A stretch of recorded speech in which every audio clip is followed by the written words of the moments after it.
Before the Lord comes, there will be signs. Signs that shake the heavens and stir the earth.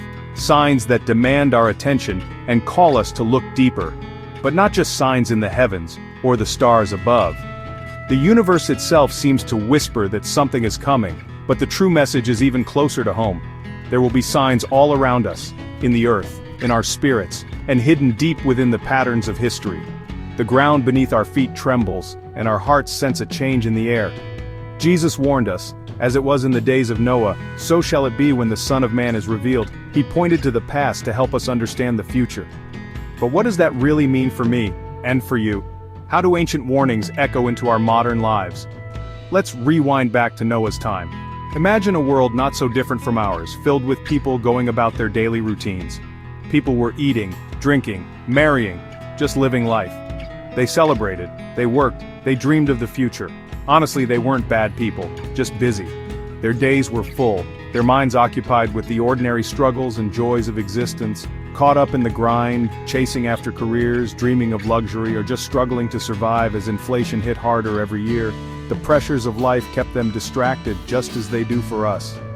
The distractions were endless. Screens, noise, and constant demands for our attention pull us away from what truly matters. And Jesus was clear: when he returns, the world will look the same.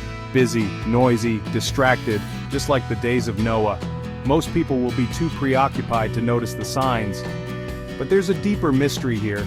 Beneath the surface of daily life, something ancient and hidden is at work. Jesus wasn't only talking about people being distracted by life.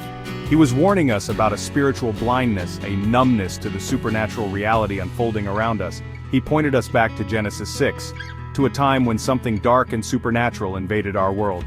The ancient texts speak of a corruption that went far beyond mere human sin. The sons of God, fallen angels, saw the daughters of men and took them as wives. This was a crossing of boundaries, a rebellion against the order God had set. Their children, the Nephilim, giants, hybrid beings who corrupted God's creation. They were powerful, terrifying, and their presence changed the world forever. It sounds wild, I know, but it's written. These stories have echoed through centuries, warning us to pay attention. And now, I believe we're seeing history repeat itself. The patterns are returning, and the warnings are growing louder.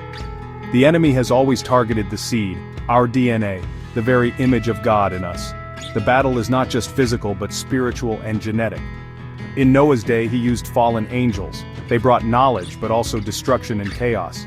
Today, he uses science, technology, and 1,000 clever lies. Cloning, AI, transhumanism, genetic manipulation. The tools have changed, but the agenda remains the same: to alter what it means to be human. The earth is being defiled again, and violence is filling the land, just like before. We see chaos in our streets, and the natural world groans under the weight of corruption. God saw that mankind's heart was continually evil. The darkness wasn't just outside, but inside every heart. Why? Because the Nephilim DNA had twisted humanity. The very blueprint of life was corrupted, and the image of God was under attack. These weren't just sinful people, they had become something less than human, and more than beast. The line between man and monster was blurred. So God declared, "My spirit will not always strive with man." There comes a point when mercy gives way to judgment, and he sent the flood. The world was washed clean, but the memory of what happened remained. But the story didn't end there. God's promise was marked by a rainbow, a sign of hope and a warning for generations to come. Genesis 6:4 says, "And also after that, after the flood, the giants returned. In Canaan, in Gath, in Bashan."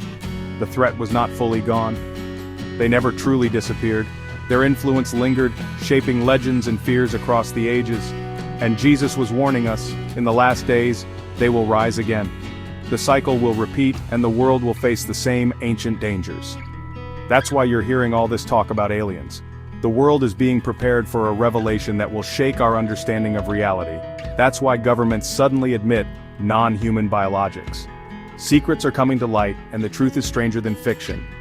They're preparing us, because something is about to be revealed. The world stands on the edge of a great unveiling. Are you watching? Are you ready? Because as it was in the days of Noah, so it will be in our day. The signs are here, and the choice is ours: to wake up, or to be swept away by the flood of distraction.